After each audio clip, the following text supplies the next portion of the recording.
स्वागत है ब्रेक के बाद। आप देख रहे हैं इस वक्त, और जैसा कि ब्रेक पर जाने से पहले हमने बताया था कि आज जो चर्चा हम नए साल में पहले दिन कर रहे हैं वो थोड़ा व्यापक, उसका कैनवास थोड़ा व्यापक है और ज़रूरी भी है, क्योंकि जो राजनीति अपने देश की है उस पर, उसमें कहाँ कहाँ गड़बड़ झाला हुई है और होती रहती है, उसी पर खास चर्चा करेंगे कि वोट बैंक की सियासत में गड़बड़ झाला बहुत चल रहा है। वायनाड लोकसभा उपचुनाव याद होगा आपको। कांग्रेस की तरफ से प्रत्याशी प्रियंका गांधी की जीत को केरल की वामपंथी सरकार ने कट्टरपंथी जमातों की जीत कहा था। मुख्यमंत्री का बयान था, खुद सीएम विजयन ने इसे जमाते इस्लामी और पीएफआई की जीत करार दिया था। याद कीजिए उस बयान को, हमने आपको इस वक्त में दिखाया भी था। तो संसद भवन में प्रियंका गांधी का अभी कुछ ही दिन पहले फिलिस्तीन वाला बैग, उसको लेकर केरल के सीपीएम और आक्रामक भाषा में प्रियंका गांधी वाड्रा और राहुल गांधी की वायनाड की जीत को चरमपंथियों की सक्रियता का श्रेय दिया था कि भाई उसी की वजह से, उन्हीं को संतुष्ट करने के लिए ये सब हो रहा है। और इसी कड़ी में महाराष्ट्र से भी एक बयान आ गया। बीजेपी नेता और महाराष्ट्र सरकार में मंत्री नितेश राणे ने बयान दिया। नितेश राणे ने प्रियंका गांधी की जीत में चरमपंथियों की भूमिका पर सवाल उठाया।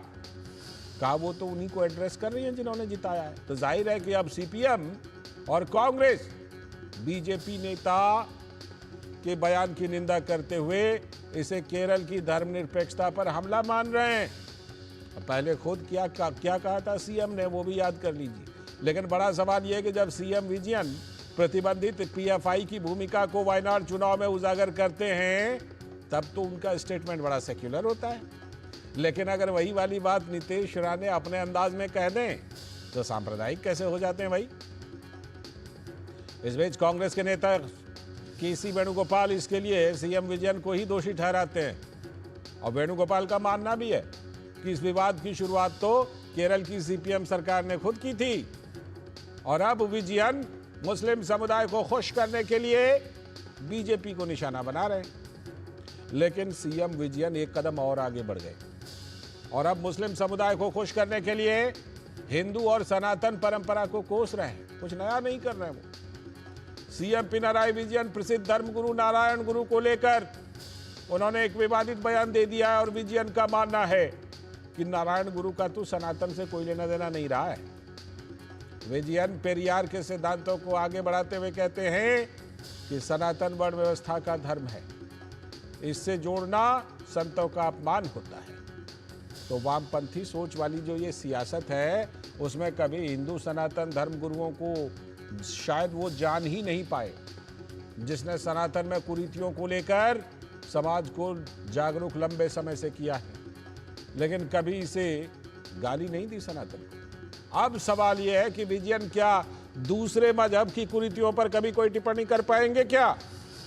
और अगर नहीं कर पाते हैं तो ये वोट बैंक की सियासत से अलग क्यों माना जाएगा भाई? बीजेपी के नेता मुरलीधरन ने कहा है कि सीएम विजयन अपने बयानों से नारायण गुरु के अनुयायियों का भी अपमान कर रहे हैं। विजयन के भाषण का सार यह है कि सनातन से घृणा करनी चाहिए। तो जानकार मानते हैं कि हिंदू समाज में एकता वामपंथियों को हमेशा खतरा लगता है। जाति विभेद में बांटकर सीपीएम और कांग्रेस हिंदू वोट को यूनाइटेड नहीं होने देना चाहते, जबकि इन दोनों दलों की कोशिश ये होती है कि उधर दूसरी तरफ मुस्लिम वोट पूरा यूनाइटेड रहे। विधानसभा चुनावों में अभी बटोगे तो कटोगे का नारा, इसको लेकर काफी विवाद हुआ था, लेकिन सवाल तो यह है कि केरल में हिंदू समुदाय के उत्पीड़न को लेकर खबरें इस बात की गवाही नहीं देती हैं। तो बीजेपी ने जो केरल के सीएम पिनराई विजयन का बयान है, सनातन को गाली देकर वोट बैंक राजनीति करने का बीजेपी ने आरोप लगाया। देखिए, साल बदल गया पर मानसिकता नहीं बदली। सनातन का अपमान, हिंदुओं का अपमान, यही left party, Samajwadi party, Congress, INDI alliance की पहचान। अभी कुछ दिन पहले अखिलेश यादव जी ने शिवलिंग पर जो टिप्पणी की, उससे पहले हमने देखा है कि कांग्रेस और टीएमसी ने उज्जैन महाकाल लोक में राजनाथ जी पूजा अर्चना कर रहे थे, उसका मखौल उड़ाया। हिंदुओं के खिलाफ लगातार जहर उगलने का काम कांग्रेस पार्टी करती है।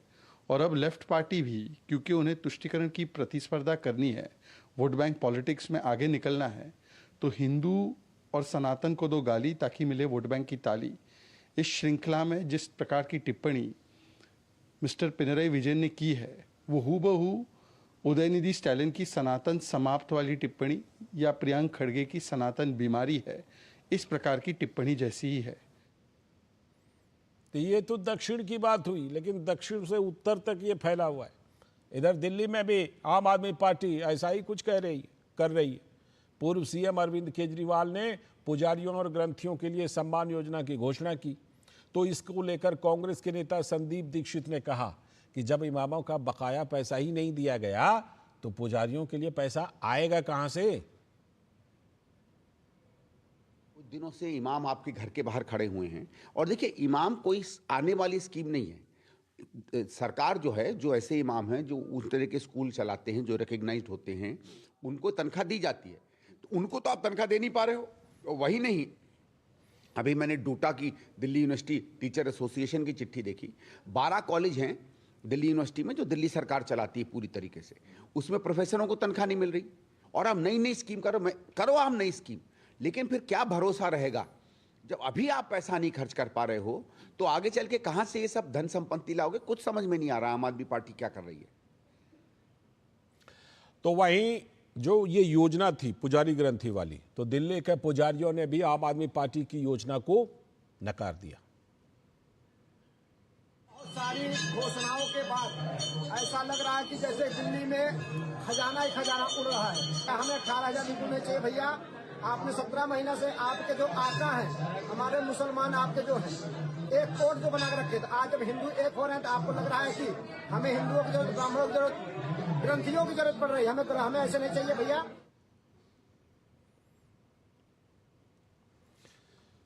तो वोट बैंक की सियासत में ये जो गड़बड़ झाला हो रहा है, इसी पर बात करने के लिए आज खास मेहमानों के साथ हम जुड़ रहे हैं। हमारे साथ एसएन सिंह जी, भारतीय जनता पार्टी के प्रवक्ता, यहाँ स्टूडियो से हमारे साथ जुड़ चुके हैं, और साथ में हमारे साथ संदीप त्रिपाठी जी, कांग्रेस के नेता प्रवक्ता। बहुत बहुत स्वागत संदीप जी। नए साल की ढेर सारी शुभकामनाएं, हार्दिक बधाई आप दोनों को, एसएन सिंह जी और संदीप त्रिपाठी जी। और हमारे साथ हमारे सलाहकार संपादक विनोद मिश्र जी भी यहाँ स्टूडियो से जुड़े हुए हैं। मैं चर्चा को विस्तार देता हूँ विनोद जी के जरिए। विनोद जी, ये जो बयान इस तरह के आते हैं, ये कोई नई बात तो है नहीं। हम लोग कई बार चर्चा कर चुके हैं। उदयनिधि स्टालिन ने क्या कहा, ए राजा ने क्या कहा, तो उस पर फिर प्रियंक खड़गे ने कैसे समर्थन किया। अब जा करके ये केरल से भी पहले भी बयान इस तरह के आते रहे, लेकिन ये जो बयान आ रहे हैं, क्या एकदम से बिल्कुल कहीं भी ये नहीं लग रहा कि ये कितना बड़ा गड़बड़ झाला है?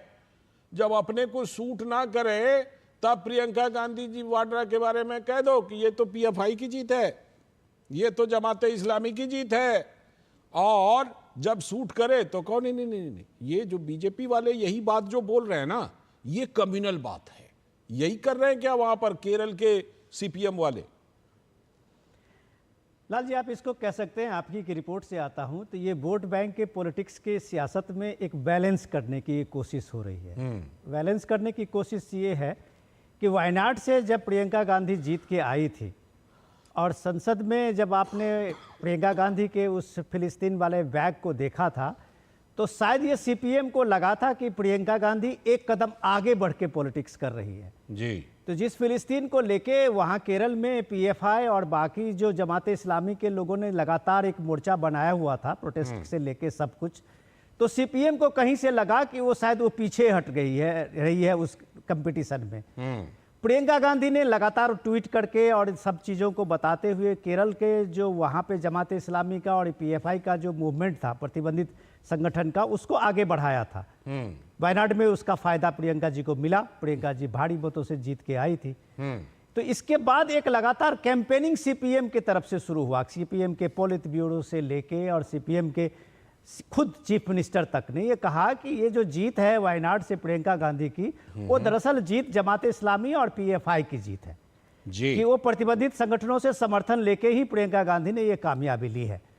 तो उस समय में ये बात ये जोर पकड़ने लगा कि शायद मुस्लिम वोट के बैंक को एक तरह से विजयन ने इनवाइट किया है। अब ये कोर्स ऑफ करेक्शन इसको आप कह लीजिए जी। कि परसों जब एक विजयन का सीएम विजयन के मशहूर केरल के जो नारायण गुरु हैं, उनके एक अनुयायियों की एक बैठक में जब वो थे और जब वो भाषण कर रहे थे, तो उन्होंने सीधा सवाल खड़ा कर दिया कि सनातन से नारायण गुरु का कोई लेना देना नहीं है।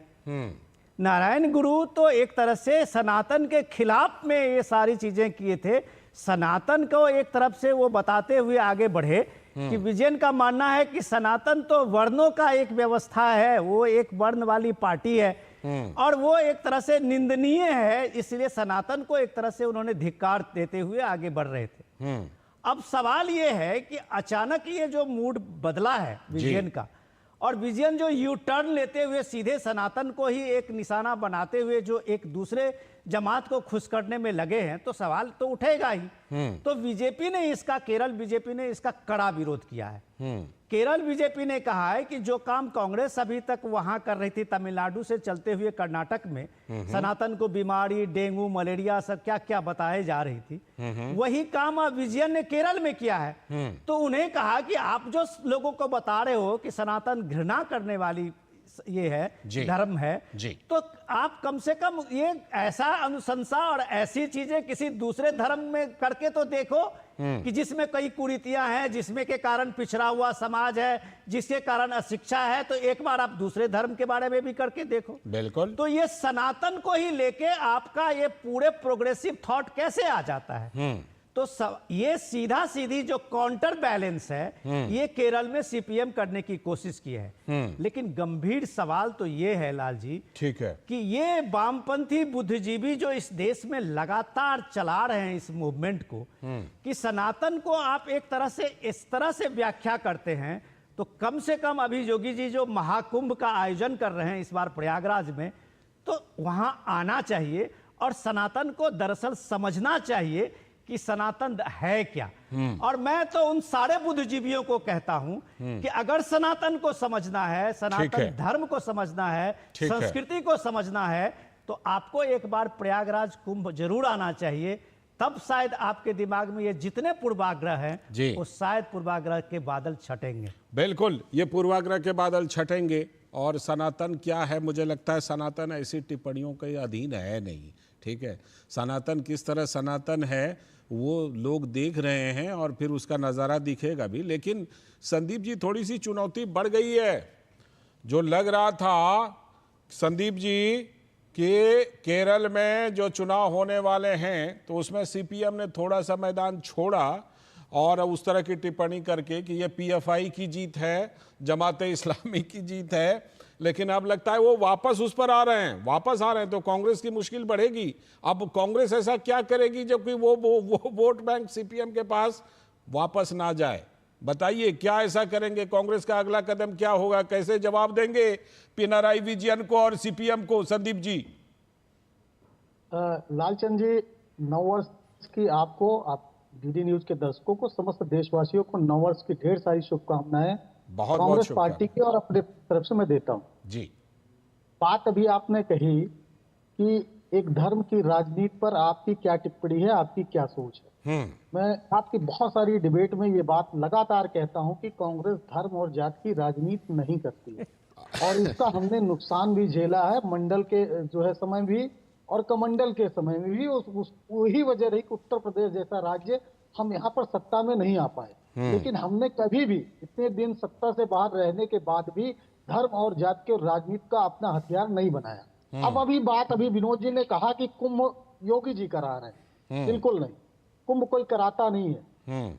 कुंभ इस देश की जनता करती है, साधु सन्यासी करते हैं, उसमें आप सहयोग करते हैं। और आज से नहीं हो रहा है कुंभ सत्य है, सनातन है, पता नहीं कितने हजारों वर्ष से होता चला आया है। तो ये कह देना कि योगी जी करा रहे हैं, मुझे लगता है कि गलत है। और इस बात पे भी मेरी आपत्ति है कि जिस तरीके से कुंभ में स्पेशल लोगों को निमंत्रण दिया जा रहा है, और कुंभ इसलिए कि मैं नजदीक का ही हूँ, विनोद जी भी इस बात को भी जानते होंगे कि आप वहां पर जो बुजुर्ग जाते हैं कल्पवास में, उनके लिए संगम नजदीक होना चाहिए। आपने जो है 4-4, 5-5 किलोमीटर उनको फेंक दिया और नजदीक में आप बनाकर कुटी बनाकर 1.5 लाख 2-2 लाख रुपए पे उसको उठा रहे हैं, तो आप कमाने का काम कर रहे हैं वहां पर या धर्म का काम कर रहे हैं, हम ये समझना चाहते हैं।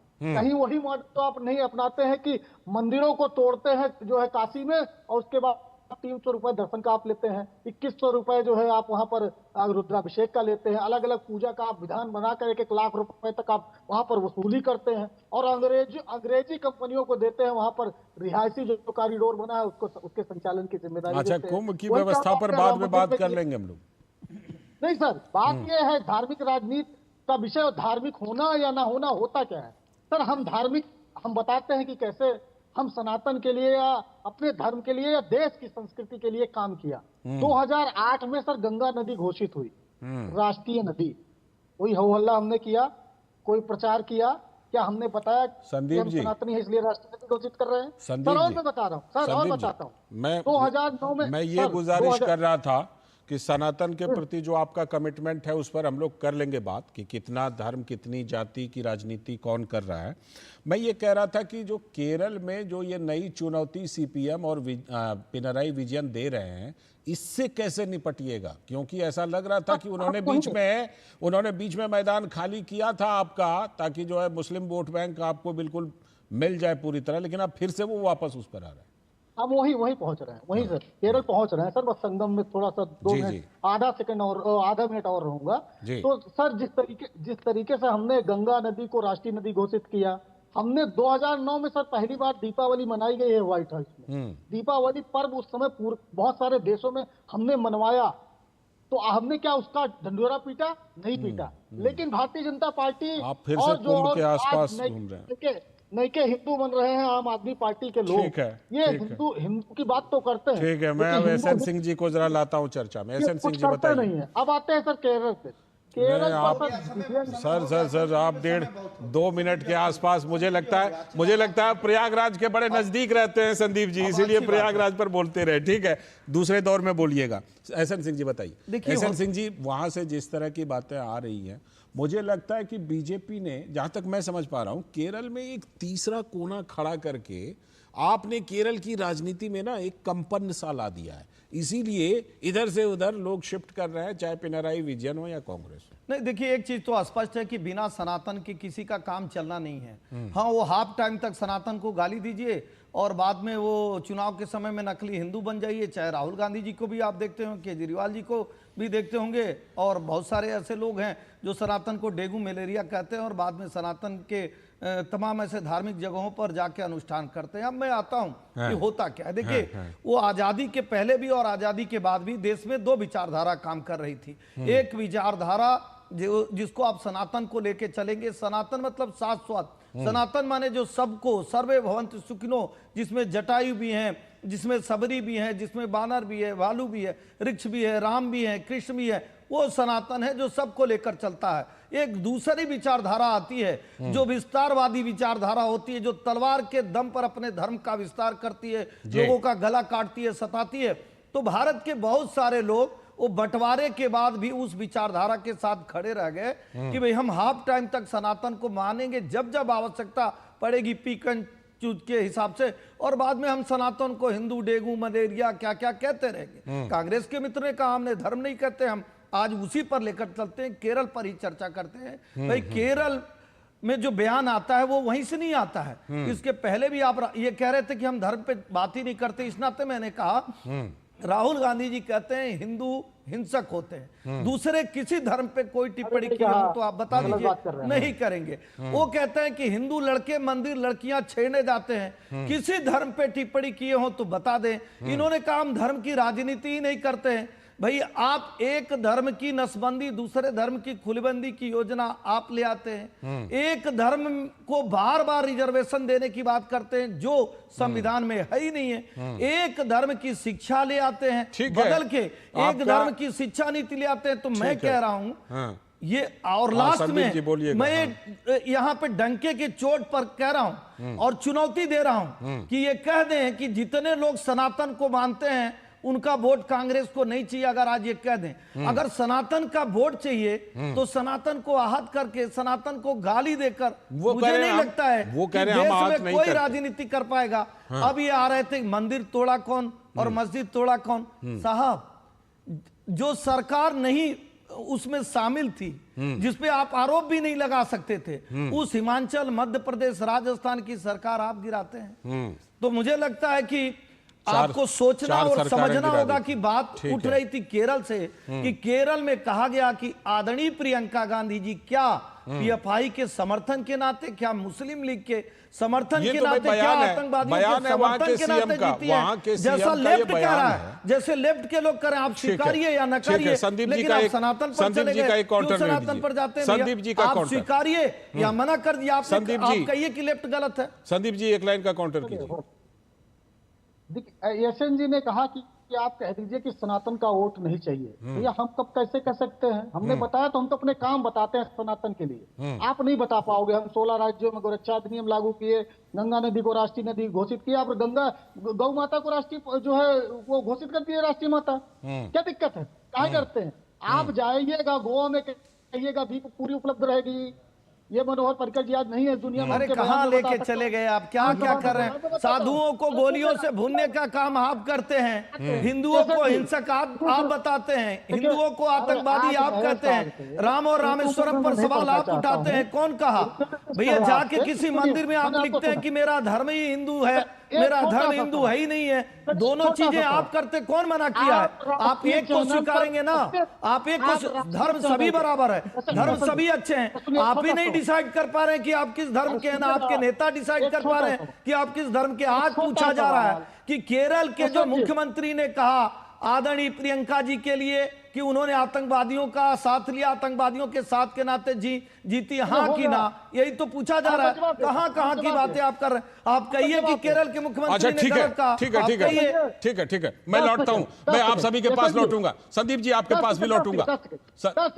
हाँ 10 सेकंड बोलिए, 10 सेकंड बोल लीजिए। यशवंत, अगर आप में हिम्मत है थोड़ा भी, अगर आप कहते हो कि हम बढ़ के सनातनी हिंदू के ठेकेदार लंबरदार हैं, तो आज नेशनल चैनल पर कह दीजिए कि मुस्लिमों का वोट नहीं चाहिए। है हिम्मत? कहिए मोदी जी पता है पिछवाड़े पर मारेंगे और लौट आइएगा फिर उत्तर प्रदेश। शब्दों की मर्यादा को रखिए, शब्दों की मर्यादा को रखिएगा, शब्दों की मर्यादा को रखिएगा। मैं लौटता हूं, मैं आप दोनों के पास लौटता हूं। मुझे प्रधानमंत्री का एक स्टेटमेंट, क्योंकि नारायण गुरु पर सीएम ने, केरल के सीएम ने टिप्पणी, मैं आ रहा हूं, सीएम ने टिप्पणी कर दी नारायण गुरु पर, तो प्रधानमंत्री नरेंद्र मोदी ने कर्नाटक के प्रसिद्ध धर्मगुरु नारायण गुरु के विषय में क्या कहा था, इसको जरा सुन लेते हैं। श्री नारायण गुरु ने आधुनिकता की बात की, लेकिन साथ ही उन्होंने भारतीय संस्कृति और मूल्यों को समृद्ध भी करने का निरंतर काम किया। उन्होंने शिक्षा और विज्ञान की बात बताई, लेकिन साथ ही धर्म और आस्था की हमारी हजारों साल पुरानी परंपरा को गौरव बढ़ाने में कभी पीछे नहीं रहे। नारायण गुरु जी ने धर्म को शोधित किया, परिमार्जित किया, समयानुकूल परिवर्तन किया, काल बाह्य चीजों को छोड़ा। उन्होंने रूढ़ियों और बुराइयों के खिलाफ अभियान चलाया। नारायण गुरु जी की उसी प्रेरणा को लेकर देश गरीबों, दलितों, पिछड़ों की सेवा कर रहा है। उन्हें उनके हक का जो मिलना चाहिए, उनको जो अधिकार मिलना चाहिए, उसको, उन अधिकारों को देना, ये हमारी प्राथमिकता रहा है। तो ये जो सनातन की परंपरा है, ये जितनी पुरानी है उतनी ही पुरानी परिमार्जन और परिवर्तन की है। उसी बात को प्रधानमंत्री उल्लेख कर रहे थे। और शायद लगता है वामपंथी सोच जो होती है वो इस परिमार्जन को, इस परिवर्तन को और सनातन की शाश्वतता को समझ ही नहीं पाती है। इसीलिए इस तरह के सवाल उठते हैं। विनोद जी के पास मैं चलता हूं, हमारे सलाहकार संपादक विनोद जी। जरा मैंने जो ये बात अभी कही कि शायद ये लोग परिवर्तन परिमार्जन जो सनातन का एक अभिन्न अंग है और समय समय पर होते रहे, ऐसे अगर उदाहरण गिनाने जाए तो लंबी लिस्ट गिना देंगे कि कब कब परिमार्जन और परिवर्तन हुआ है। इसको वामपंथी सोच समझ नहीं पाती, इसलिए इस तरह की टिप्पणी कर डालती है क्या? त्रिपाठी जी, अगर ये कहें तो हमने पीएम मोदी का जो ये चलाया है साउंड बाइट, ये बहुत पुराना है। ये सिर्फ इसलिए हम आज अभी आपकी चर्चा में लेके आए हैं कि पहले नारायण गुरु को ही समझ लीजिए डिस्कशन करने से पहले। आपकी कांग्रेस पार्टी या लेफ्ट आज तक जाना ही नहीं कि ये नारायण गुरु हैं कौन, और आज आप उनके अनुयायियों को ये बता रहे हैं और उनके मंडल में जाके आप ये कह रहे हैं कि नारायण गुरु तो सनातन में से है ही नहीं। तो आपका इरादा सिर्फ इतना ही है कि हिंदू बटे और एक जगह दूसरा समुदाय जो है वो यूनाइटेड रहे। तो प्राइम मिनिस्टर मोदी को जो आपने सुना कि वो ये बता रहे थे कि नारायण गुरु का भारतीय संत परंपरा में कितना बड़ा कंट्रीब्यूशन है, कि ये सनातन परंपरा को रिडिफाइन करने में, उसकी कुरीतियों को दूर करने में एक अग्रणी भूमिका रही है। उसमें कोई जाति संत की होती नहीं है, जात न पूछो साधु की। और आप तो कम से कम त्रिपाठी जी प्रयागराज के हैं, आप कुंभ की महिमा को बताते बताते आप कहां से कहां चले गए। मैं आप अफसोस करता हूं इस बात को। मैं कुंभ की बात इसलिए कह रहा था कि जिस कुंभ में हम जाते हैं, जहां 4 करोड़ लोग, 3 करोड़ लोग एक दिन में डुबकी लेते हैं, जितने लोग वहां आज की तारीख में आएंगे उतना किसी बड़े देश की पॉपुलेशन नहीं होगा। उस जगह पे आप जाएंगे तो कौन संत है, कौन वहां पे गृहस्थ है, किसी की कोई जात नहीं है। ये सनातन है। बिल्कुल, ये परंपरा में आप खो जाते हैं। ठीक है। आप हमसे ज्यादा जानकार हैं, आप प्रयागराज से हैं, आप हमसे बेहतर जानते हैं कुंभ की परंपरा को और कुंभ के सनातन को। उस चीज को आप मैं आता हूं, आप इस चीज को आप एक भ्रामक तरीके से, जब सनातन को अपमान करना होता है, सनातन को आपको बांटना होता है, तो अब आप ये जाति व्यवस्था लेते हैं। आप बड़े गर्व से कह रहे थे कि कांग्रेस पार्टी धर्म और जाति की बात नहीं करती है। राहुल गांधी सोते उठते जागते कौन जात सिर्फ हो भाई, जाति की बात ही कर रहे हैं। सब तो पूछते रहते हैं। कितना बेशर्म हो रहे हैं कि आप कह रहे हैं कि हमारे जाति की बात। अरे जाति और धर्म छोड़ के इस कांग्रेस पार्टी में कुछ रह गया है? क्या बात करते हैं आप, लोगों को गुमराह करते हैं आप लोग। और आप एक तरह से नेशनल ब्रॉडकास्टर पे बोलते हैं कि हमारे पार्टी में जात धर्म की बात नहीं होती है। नहीं, वो तो मैं हुई है, काफी हुई है। कुंभ के उस महान गरिमा, महान परंपरा की बात कह रहा हूं जो प्राइम मिनिस्टर मोदी अभी नारायण गुरु के बारे में बता रहे थे। उनके अनुयायियों को आपने, या आपके पार्टी जो इंडिया गठबंधन है, वो एक तरह से उनके अनुयायियों को अपमानित करते हैं जब ये कहते हैं कि सनातन में धर्म से कोई सरोकार नारायण गुरु का रहा बिल्कुल नहीं है। बिल्कुल।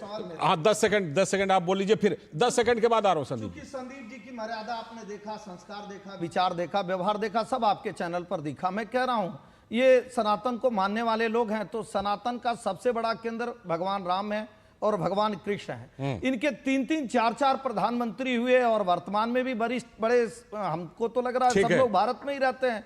ये अयोध्या और काशी मथुरा जाने से क्यों डरते हैं, पहली बात। दूसरी बात, सनातन आपको अच्छा लगता है तो आप क्यों नहीं सनातन को पूर्णता अपनाते हैं? भाई आप नेहरू जी के परिवार को स्वतः आज संदीप जी का जवाब संदीप जी जरूर बताएंगे। बताइए कि मोतीलाल नेहरू जी सनातन परंपरा को मानते थे। सनातन परंपरा को छोड़ के दूसरा कौन दूसरे धर्म में जी के लिए बहुत सारे सवाल किसके कहने पे चला गया ये बताएंगे। बहुत सारे सवाल हो गए, इसलिए संदीप जी तीसरा, काशी को ढकने का कार्य कौन किया? सनातन को मानने वाले। आप जवाब देने दीजिए। काशी तो मंदिरों का शहर था। जब एक मुगल शासक आता है तो काशी को ढकने का कार्य बोलिए संदीप जी बोलिए।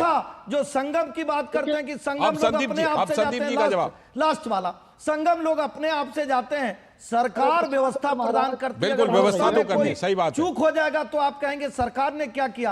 आज भव्य कुंभ, दिव्य कुंभ, भव्य दीपोत्सव, व्यवस्था का श्रेय जाना चाहिए, चाहे जो भी सरकार रहे, व्यवस्था का श्रेय जाना। अब संदीप जी का जवाब। सनातन के हैं ना आप, सनातन संदीप जी का जवाब। संदीप जी दीजिए जवाब।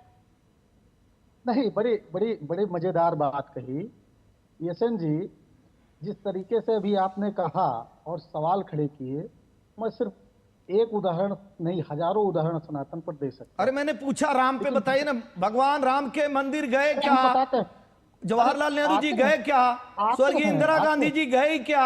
राजीव आप गांधी उनको जी जवाब गए देने क्या? दीजिए। पूरा देश सुन रहा है। राहुल गांधी जी गए क्या?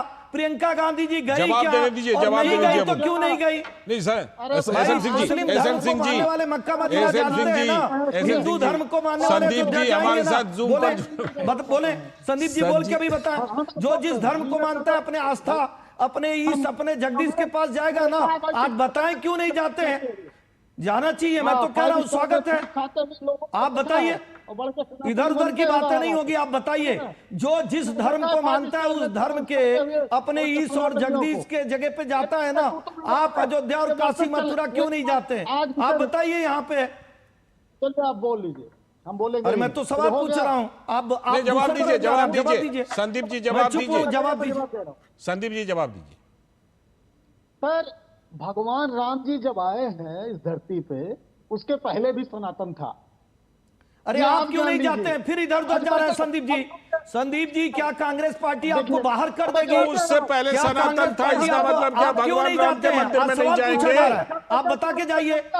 अयोध्या जाने से डर क्यों लगता है? मथुरा आपका कोई क्यों नहीं गया? काशी क्यों नहीं जाते हैं? ये पूछा जा रहा है। आज बता के अब जाइए। उनको जवाब उनको देने बता ही नहीं दीजिए। रहे ना, दूसरे जगह जाओ। आप स्टूडियो में बैठे हैं, वो डिजिटली जुड़े हैं, डिजिटली जुड़े हैं। कितने बार हमने पैसा दिया, पता है आपको? क्या फर्जी बात करते हो?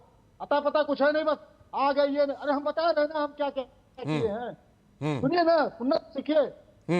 आप ये कह रहे हो कि हम सनातन के लिए कुछ किए नहीं, ठीक है। और अब तक एक लार्जेस्ट स्तर पे जो बहस का मुद्दा है, परिमार्जन की बात अभी आपने हाँ। कहा परिमार्जन अब कब वो हुआ जी। तो ये कुछ लोगों को परिमार्जन हजम नहीं होता। जो इनकी एक रूढ़वादिता चली आ रही है। हाँ। अगर जो हम हिंदू कोड बिल के माध्यम से महिलाओं को अधिकार देते हैं, इनके पेट में दर्द शुरू। कभी इन्होंने विरोध किया? नेहरू परिवार को क्या माना जाए? कभी इन्होंने विरोध वर्तमान किया? में नेहरू मुझे परिवार तो को नहीं क्या लगता माना कभी जाए? इन्होंने विरोध किया। परिमार्जित स्वरूप आपका क्या है? हाँ, मंडल- आपका परिमार्जित स्वरूप क्या है? आप अभी स्पष्ट करके आप जाइए। सनातन के परिमार्जन आप को सनातन कहीं के- और से जोड़ देते हैं, आप- कहते हैं ये आप- सनातन आपका का है ही नहीं, परिमार्जित खारिज स्वरूप कर है क्या? देते हैं। चलिए, हिंदू, मुस्लिम, बड़ी सिख, बहस है ईसाई ये, कुछ तो बताएंगे। ये बड़ी सभी बहस धर्मों है का और सम्मान। समय कम है। बड़ी बहस है हम ये, ऐसे नहीं बनते हैं। कुछ नहीं। बड़ी बहस है, समय कम है। हम लोग इस पर आगे एक कोई टिप्पणी करना चाहते हैं। विनोद जी आप एक लाइन की नहीं टिप्पणी नहीं, करें। लाल जी त्रिपाठी जी बोल रहे हैं। त्रिपाठी जी त्रिपाठी आप पूरी बात कीजिए अपनी। देखिए, नारायण गुरु जी का संवाद 1925 में जब महात्मा गांधी का आप दोनों का पढ़ेंगे तो उसमें स्पष्ट अभी उन्होंने कहा कि धर्म परिवर्तन के बिना भी आप जो है हिंदू रहते हुए भी आप जो है अपने आप को शुद्ध कर सकते हैं, अपने आप को जो है आगे बढ़ा सकते हैं। बिल्कुल, यही बात विजयन जी को समझा दीजिए। यही तो सनातन है। यही बात विजयन जी को समझानी है कि अगर जिसने परिमार्जन किया, जिसने परिवर्तन किया, वो भी सनातनी ही है। हम बता रहे हैं। यही बात उनको समझानी है कि नारायण गुरु का संबंध कहीं अरब से या वेटिकन से नहीं है, वो सनातन के ही है। यही तो समझाना है उनको। लोग करते हैं। शुक्रिया, शुक्रिया। ये बहस लंबी है। एक लाइन विनोद जी, एक लाइन विनोद जी, एक लाइन विनोद सर जी। त्रिपाठी जी, विनोद जी क्या एक लाइन? त्रिपाठी जी बस मैं आप ही से निवेदन करूं, आपने बहुत शानदार समअप किया है और मैं तारीफ करता हूं। हाँ। मैं ये कह रहा हूं कि गांधी जी से बड़ा सनातनी कोई नहीं था हिंदुस्तान में। ये बात सच जो है। गर्व से गांधी अपने को सनातनी हाँ, हिंदू हाँ। कहने पे गर्व करते थे और अपने कई जगह अपने लेखों में लिखा है कि मैं गर्व से कहता हूं कि ठीक मैं है। सनातनी हूं ठीक और है। मुझे इस पे गर्व है। जी। सवाल इसका है कि मैं भी आप कहता हूं। गांधी के खाली सिर्फ टाइटल लगाने से गांधी आप जी अगर के स- सिद्धांतों ये को मानना प्रोग्रेसिव की पड़ेगा। बात सही करेंगे, बात है, उससे उनके नहीं दर्शन होगा। को मानना पड़ेगा। ठीक है। प्रोग्रेसिव सनातन की परंपरा में खुद को ठीक है। स्वीकार किया है। बिल्कुल। आप जिस तरह का ले रहे हैं तो आपके जवाब में योगी जी ने बटोगे कटोगे का जवाब दिया है। चलिए, ये बहस लंबी है, हम लोग करते रहेंगे इस पर बहस, क्योंकि ये चर्चा ऐसी है ना, जो भारतीय राजनीति में इस पर चर्चा बहुत जरूरी है। मैं तो कहता हूं कि हम लोग करते रहेंगे इस पर, नए साल में भी चर्चा करते रहेंगे। नमस्ते संदीप जी, बहुत बहुत शुक्रिया जुड़ने के लिए। एसएन सिंह जी बहुत बहुत शुक्रिया, और विनोद जी आपका भी जुड़ने के लिए बहुत बहुत शुक्रिया। अभी वक्त है एक ब्रेक का। ब्रेक के बाद जब लौटेंगे तब बात करेंगे कि कर्नाटक में एक बार फिर से ठेकेदार की आत्महत्या बड़ा मुद्दा बन गई। इसी पर बात करेंगे। जब धरती चीर कर निकलता है लोहे का पत्थर और मिलता है मोंगिया के जोश से, फिर तपता है, पिघलता है और बनता है फौलाद। अब होता है सरिया सारी खूबियों के साथ। मोंगिया स्टील, मजबूत देश का